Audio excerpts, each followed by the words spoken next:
All right, welcome to this explainer. Today we're taking a quick trip back to the legendary 16th century court of King Krishnadevaraya in India. I mean, just picture this setup.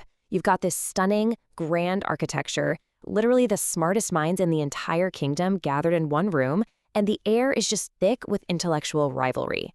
And then, right into the middle of all this, steps this highly arrogant scholar. This is a guy who prides himself on knowing, well, pretty much everything. His ego is roughly the size of the royal treasury itself.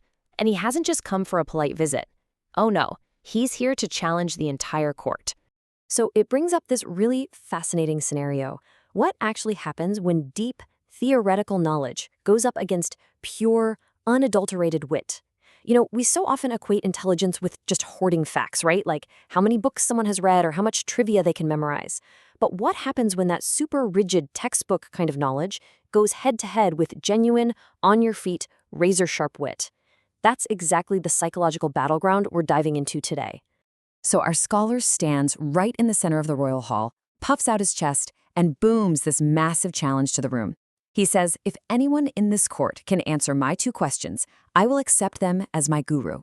Basically, he's daring anyone, to outsmart him, betting his own massive pride that no one possibly can. The king looks around at his trusted advisors and crickets, just absolute intimidating silence. I mean, nobody wants to risk public humiliation against this guy. The tension is totally palpable. That is, right up until Tenali Rama, the king's favorite court jester and poet, just smilingly steps forward to break the ice. Section 1. The first challenge, the center of the world. Okay, let's dive right into this and see exactly what kind of impossible puzzles this scholar is actually throwing around. He looks dead at Tenali Rama and asks, where is the center of the world? Now, pause for a second. Put yourself in Tenali's shoes right here. How would you actually answer that? If you're put on the spot with a question that is, by definition, geographically and theoretically unprovable, what's your move? Because if you guess a city, he'll demand proof. If you admit it's impossible to know, well, you lose. It's this beautifully constructed trap, totally designed to make the person answering look foolish. But Tenali, he doesn't sweat it. He doesn't pull out a map, he doesn't stutter or stall. He just maintains this totally calm, almost relaxed demeanor that contrasts perfectly with the scholar's rigid arrogance. He just takes his walking stick, points it directly at the floor he's standing on and says, right here. Just a sudden, punchy action, boom. Naturally, the scholar immediately burst out laughing, demanding to know how on earth Tenali plans to prove such a ridiculous claim. And this is where we see Tenali's absolute genius. He calmly replies, if you don't believe me, measure the entire world. If this isn't the center, I will accept defeat. It is an absolute masterclass in shifting the burden of proof. Tenali instantly realizes the question is totally unprovable, so he completely neutralizes it by issuing an equally unprovable task right back at his opponent. You want proof of the impossible? Okay, go do the impossible to disprove me. The scholar is literally left speechless. Section 2. The second challenge. Counting the uncountable. Now, the scholar's ego is definitely bruised at this point, but he is not ready to give up just yet. He tries to regain his footing by cranking up the difficulty, so he fires off his second challenge. How many stars are in the sky? This is, of course, the classic impossible riddle.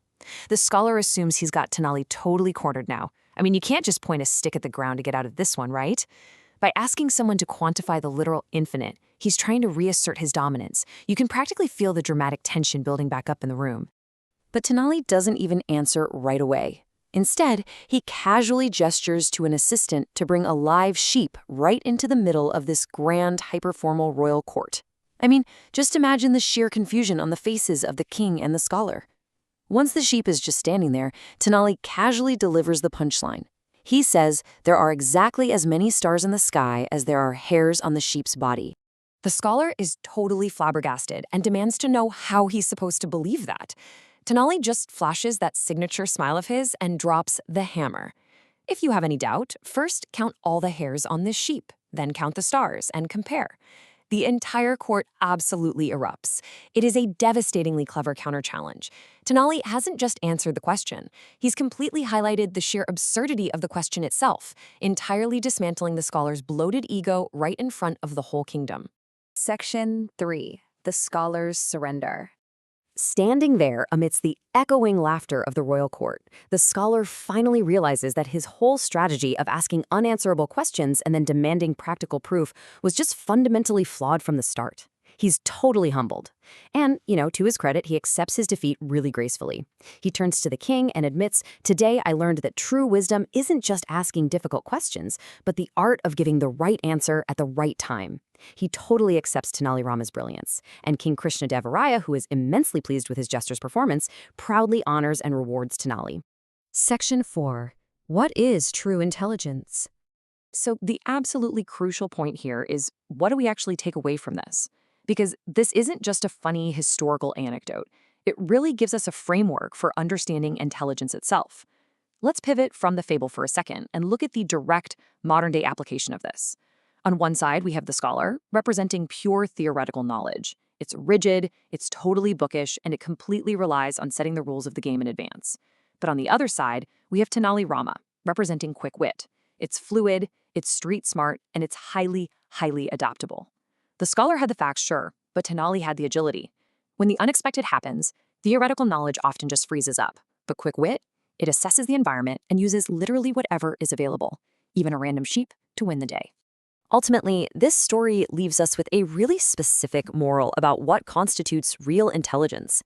It boils down to a combination of 3 highly dynamic traits. First up, logic, which is just understanding the basic mechanics of a problem. Second is quick wit, or presence of mind.